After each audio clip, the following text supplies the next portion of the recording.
ఆడవారికి అండగా ఉండటానికి, ఆత్మరక్షణ కోసం జగన్మోహన్ రెడ్డి గారు ఇంట్రడ్యూస్ చేసినటువంటి దిశ యాప్‌ని పేరు మార్చి శక్తి అని మళ్ళీ చంద్రబాబు నాయుడు గారు అసెంబ్లీలో ఏదో గొప్పగా ప్రెజెంట్ చేస్తున్నారు. ఒకసారి చూడండి. దాని గురించి గతంలో వంగలపూడి అనిత గారు ఏం మాట్లాడారు? ఇప్పుడు ఏం మాట్లాడతారు? అనేది చూడండి ఒకసారి. ఈరోజు కొత్తగా దిశ చట్టం అంతా పక్కకి వెళ్ళిపోయింది. దిశ యాప్ వచ్చింది ఈరోజు. దిశ చట్టం కాస్త పక్కకి వెళ్ళిందో మరి ఏం చేశారో తెలియదు.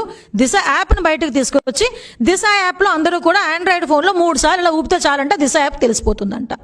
వాళ్ళు ఎక్కడున్నారో తెలిసిపోతుందంట. ఎందుకు ఇటువంటి మోసపూరితమైన కార్యక్రమాలు చేస్తున్నారు? ఇనాగరేట్ చేశాను శక్తి యాప్. ఎవరైనా సరే ఆడబిడ్డలు ఆ శక్తి యాప్ డౌన్లోడ్ చేసుకుని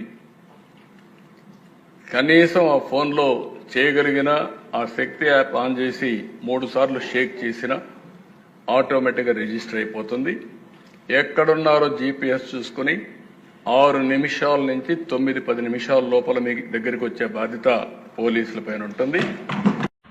ఈ యాప్ వల్ల వచ్చే అడ్వాంటేజ్ కూడా ఏమిటి అంటే, మనకేదైనా జరిగినప్పుడు అనుకోని విధంగా ఏదైనా జరిగినప్పుడు ఒక SOS బటన్ ఈ యాప్ ద్వారా మనకు వస్తుంది.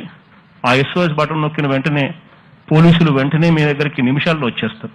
ఎందుకంటే ఈ యాప్ ద్వారా మీరు ఎక్కడ ఉన్నారు, మీ లొకేషన్ ఎక్కడిది, మీరు ఎక్కడున్నారు అనే సమాచారం నేరుగా పోలీసులు కంట్రోల్ రూమ్లోకి పోతుంది. కంట్రోల్ రూమ్ నుంచి పోలీస్ స్టేషన్కి పోతుంది. పోలీస్ స్టేషన్ నుంచి నేరుగా మీ దగ్గరకు వచ్చే ఒక పటిష్టమైన ఒక కార్యాచరణ వ్యవస్థ క్రియేట్ చేశాం.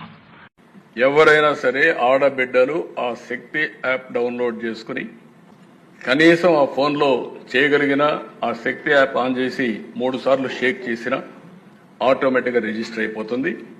ఎక్కడున్నారో జీపీఎస్ చూసుకుని 6 నిమిషాల నుంచి 9-10 నిమిషాల లోపల మీ దగ్గరికి వచ్చే బాధ్యత పోలీసుల పైన ఉంటుంది. ఎలా ఉందిరా?